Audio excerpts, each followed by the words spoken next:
మీరు తమ్మునైల్ చూసి video open చేసి ఉంటారు. నిజమే, నేను యూట్యూబ్ మానేద్దాం అనుకుంటున్నాను. కానీ అంతకంటే ముందు ఇంతకాలం మన ఛానల్ సబ్స్క్రైబర్స్కి, వీక్షకులకి ఎందుకు ఈ నిర్ణయం తీసుకున్నానో ఈ వీడియో ద్వారా చెబుదామనుకుంటున్నాను. ఈ వీడియో చివరి వరకు పూర్తిగా చూడండి. నేను వీడియోస్ ఎలా చేస్తానంటే, ఎన్నో పుస్తకాలు, గ్రంథాల ద్వారా ఇంటర్నెట్లో సెర్చ్ చేసి ఇలా ఎన్నో విధాలుగా విషయ సేకరణ చేస్తాను. ఒకసారి స్క్రిప్ట్ సరిచూసుకొని అందుకు సంబంధించిన ఇమేజెస్ కోసం ఇంటర్నెట్లో సెర్చ్ చేస్తాను. ఒక్కోసారి రోజు మొత్తం సెర్చ్ చేసిన నా వీడియోస్కి కావలసిన ఇమేజెస్ దొరకవు. ఆ తరువాత వాయిస్ రికార్డ్ చేసి దానిని ఎడిట్ చేయాల్సి ఉంటుంది. ఇది ఒక పెద్ద టాస్క్ నాకు. నా వీడియోకి తగినట్లు నో కాపీరైట్, రాయల్టీ ఫ్రీ మ్యూజిక్ని వెతికి మొత్తం అయిపోయాక మరలా చెక్ చేసుకొని మార్పులు చేర్పులు ఉంటే చేస్తాను. ఆ తరువాత అందుకు తగిన తమ్నెయిల్ చేస్తాను. ఈ విధంగా ఒక్కో వీడియోకి 3 నుంచి 7 రోజులు పడుతుంది. కొన్ని వీడియోలు ముందుకు సాగక అంతకంటే ఎక్కువ రోజులు తీసుకున్న సందర్భాలు కూడా ఉన్నాయి. ఇంత కష్టపడితే కానీ ఒక్క వీడియో రాదు. గ్రాంధిక భాషలో ఉన్న బృహత్కథలను తెలుగులో చూడాలని ఇంతే కష్టపడి వీడియోలు చేశాను.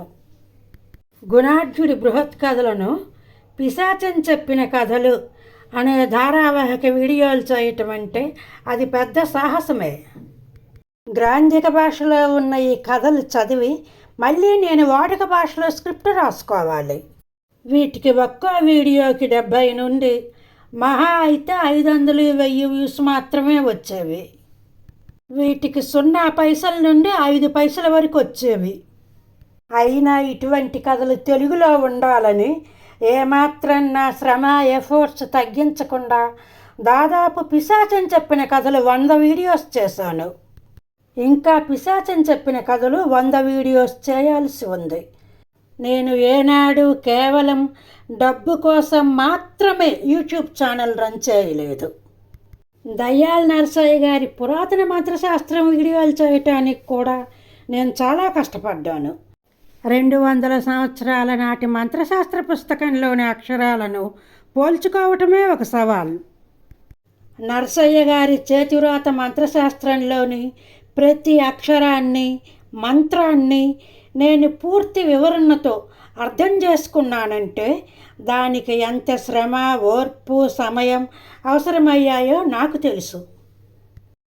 ఇప్పుడున్న మంత్రశాస్త్ర పుస్తకాలలో కానీ, ఇంటర్నెట్లో కానీ నా దగ్గర ఉన్న మంత్రశాస్త్రంలోని మంత్రాలు లేవు. అంత పురాతనమైన, శక్తివంతమైన మంత్రాలు అవి. దయ్యాల నరసయ్య గారి మంత్రశాస్త్రంలోని మంత్రాలను చదువుతూ వాటి ప్రాశస్త్యాన్ని వివరిస్తూ చాలా వీడియోస్ చేశాను. ఇంకా చాలా మంత్రాలు ఉన్నాయి. చాలామంది మంత్రశాస్త్రాన్ని అమ్మమని అడిగారు. కేవలం డబ్బే లక్ష్యం అయితే ఆ మంత్రశాస్త్రాన్ని అమ్మేసి చాలా డబ్బు సంపాదించవచ్చు. కానీ ఆ మంత్రశాస్త్రాన్ని ఎవరికి అమ్మదలుచుకోలేదు. రీసెంట్గా మన ఛానల్లో కల్కి మూవీలోని కర్ణ వీడియో అప్లోడ్ చేశాము. దానిని అప్లోడ్ చేసే ముందు యూట్యూబ్ చాట్ సపోర్ట్ వారితో మాట్లాడి వారు పబ్లిష్ చేయమన్న తరువాతనే నేను పబ్లిష్ చేశాను.